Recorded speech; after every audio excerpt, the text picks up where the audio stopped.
喺加拿大溫哥華學車考牌，並冇規定必須使用邊一種軚盤操控方法，用推拉軚定係交叉手，悉隨尊便。有啲人中意用推拉軚，覺得推拉軚轉彎好慢，而且轉彎嘅時候對手好忙碌，感覺自己嘅動作就好似一隻蟹咁樣。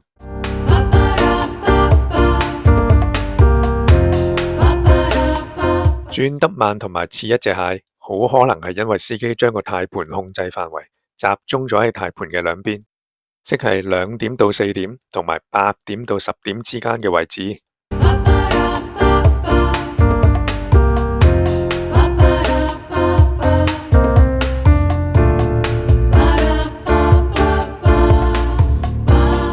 改善方法係要想像將個軚盤一分為2，即係以12點同埋6點作為分界線。雙手嘅活動範圍都係由6點去到12點，用盡半圈軚盤，咁就可以改善軚盤轉動效率。右轉嘅時候，右手由12點拉到6點，左手接力推返上去12點。左轉嘅時候，左手由12點拉到6點，右手接力推返上去12點。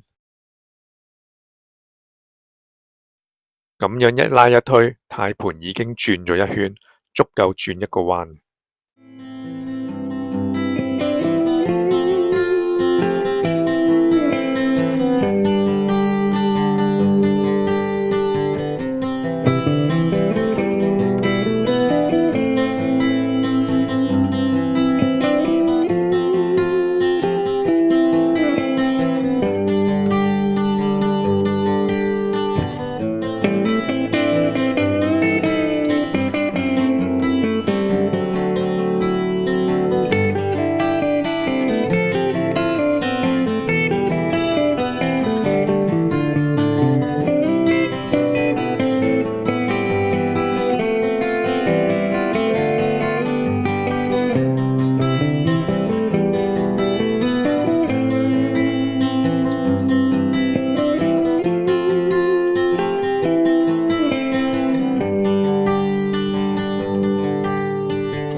用呢個方法可以改善轉動軚盤效率，雙手亦唔會太忙碌，咁就唔使怕俾人話你揸軚盤嘅動作似係一隻蟹啦。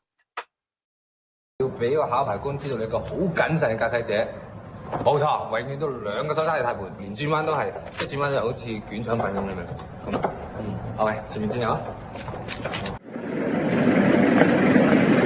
跌出啊！點啊？我都話你一定得㗎啦！補鐘 call 我8折，我使補鐘講少好你。